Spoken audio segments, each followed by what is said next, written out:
Welcome to our presentation on oak woodlands. These trees and woodlands ecosystems surround the Central Valley of California. About 5 million acres are estimated. The tree density and growth varies depending on the rainfall and topography. The typical oak woodlands grow well within 15 to 32 inches of annual rainfall. And seasonal creeks and streams are common, especially in the spring when we get high rainfall. As you can see right here, we have a ring around the California Central Valley where the oak woodlands grow, typically in the foothills. The general characteristics. Generally, the soils vary among oak woodlands along with the grades of steepness. So in the southern parts of California, there's more of a granite-based soil. In the more northern parts, there's a more volcanic soil, mainly up towards Redding. And along the coast is a sedimentary soil. The oaks are sprouted from acorns, which are fast-growing and eventually produce a deep taproot. Oaks are typically surrounded by annual grasses and shrubs, and fires are a natural part of the ecosystem and help resprout plants after fires. More on general characteristics. During the seedling stage, oaks are most vulnerable and are often trampled by cattle or development. The clearing of oak woodlands decreases the water quality and wildlife habitat, and oaks help keep the soil together and free of erosion during the wet months. A little bit of history. Native Americans have been known to use oak woodlands for food and fire. This map represents the fastest route to get to the Valley Oak recreational area from the Dexter Junior College East Campus. The route will take 3 directions that will help us arrive at our destination. You want to first head west on Stoddard Avenue, take McHenry Avenue, all the way down to where you can see East River Road, and then for 30 minutes you want to drive all the way down till you hit the Roden Road to our destination in East Oakland Valley Oaks. The total time will take us 32 minutes to get there. Good news is, the parking is actually free, only if you're camping for the night. The parking lot is limited to the amount of spots that you can see from here. It's about 1/4 miles to the campground. The park opens Monday through Sunday, besides Thursdays, at 8 a.m. and closes at 7:30 p.m. Once the park closes, you will not be able to drive in or out of the park until it opens again. There are a lot of activities are available here. Some of the activities consist of camping, hiking, paddling / rafting, fishing, and wildlife watching. Camping at the campgrounds costs $10 a night, and it's tents only. Also, they provide you fire pits, picnic tables, garbage cans, and access to restrooms. However, you would have to bring your own water. Furthermore, you can hike beautiful trails that put you right up to the Stanislaus River. Speaking about the Stanislaus River, during May through July, people can rent paddle boats and rafts for $35 per person. There's also a launch site to launch your boat, and you could also go fishing, but you still need a fishing permit. Once you get tired from all the activities, you can either go back to your campsite or sit at the benches around the park. You can observe all the wildlife that are available to you for the oak woodlands. Okay, the animal life. We can see here reptiles and amphibians. Something interesting is that the Iberian salamander is an insectivore and excellent climber. It is nocturnal and its diet is expensive. Okay, birds. The California quail was established as a state bird in 1922.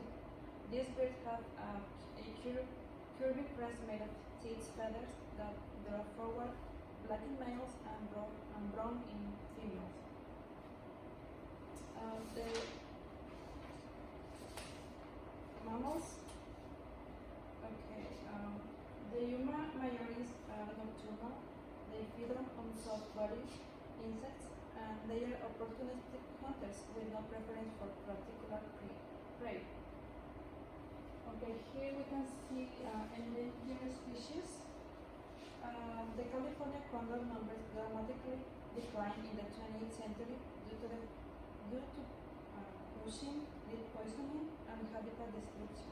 A conservation plan was put in place by the United States government that led to capture all of the remaining wild condors, which was completed in 1987.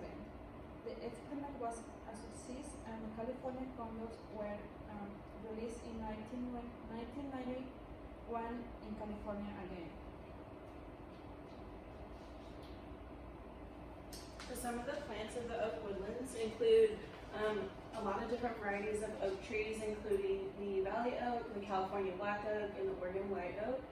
A lot of other California natives find their home in oak woodlands, including plants like the California poppy, which is our state flower, the California buttercup, which is pictured up at the top, the yellow flower, Northern California walnut, and California box elder. Some other plants that you can find in oak woodlands include poison oak, which I'm sure everybody is familiar with, some maidenhair ferns, some different types of trees like white alder, 3 different types of manzanita, mugwort, coyote brush, and a lot of different wildflowers. Another plant that we find there is mistletoe.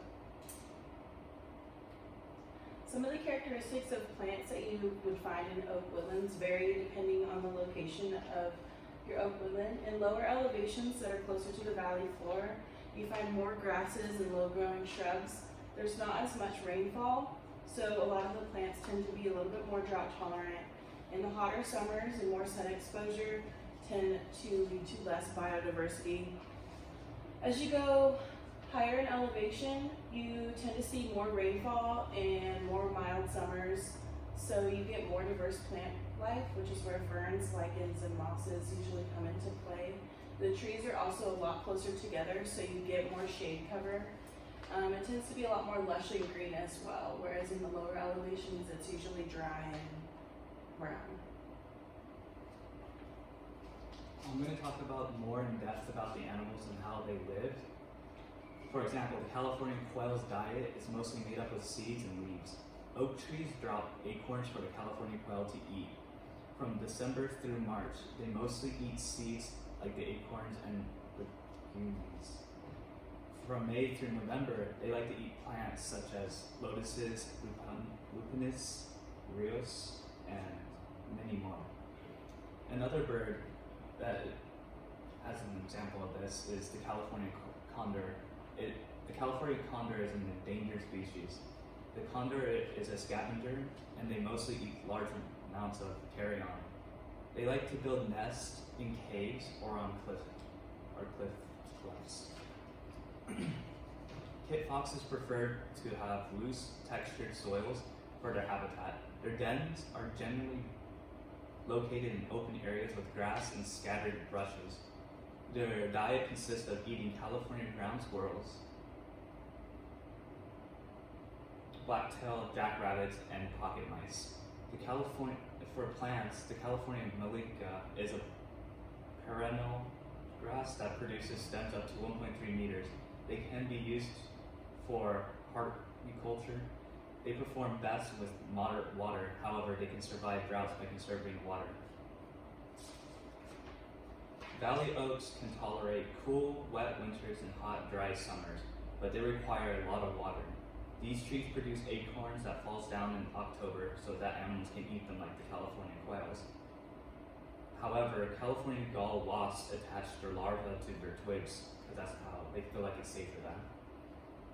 For the oak mistletoes, they attach themselves to oak trees and start taking nutrients from them. They start infecting the tree by taking their water and decayed fungi will start forming.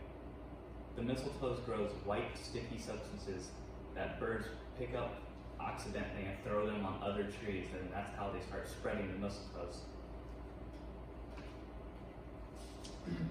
For the impact of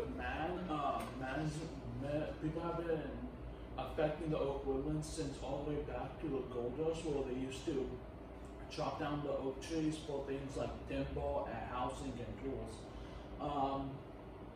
And now we are affecting it even more now. Well, according to a development model, about 20% of the oak woodlands are facing rapid and increasing urbanization by 2040. A fact that surprised me the most when I was doing my research on the impact of man was that private ownership in some counties in California are up to 95%.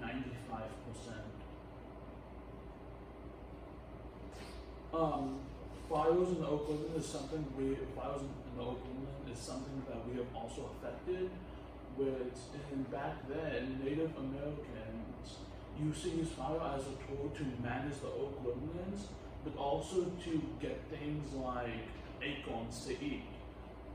But nowadays, since the 20th century, we have changed multiple aspects of the fires in the oak woodlands. They used to catch on fire naturally, but we are trying to not cause as many fires, so now we are changing how fires are made in the oak woodlands.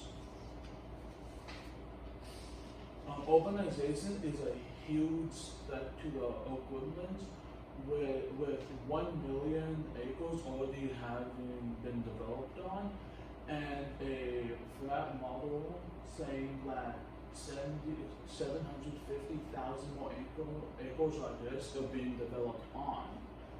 And the numbers say about 20%, as was said, the older slide, 20% of the oak woodlands are facing increasing and rapid urbanization. And you can see by the numbers in the North Coast, which is the top left of the map on the left, about 12% could be developed on by 2040, and then in the North Ontario, basically the very top, if you add up the numbers, it's about 20% that could be developed on or have been developed on. In the Central Coast, if you see, it's the part left of Sacramento. 15% have been developed on or that list. In Sacramento, the Sacramento region actually has the highest numbers with almost 34%, or basically a third of the land having been developed on or at risk of being developed on. San Joaquin is about 20%, and the southern region is 30% total. This is a look-sided. If you want to see what about the research, you can just look at the documents in the look-sided.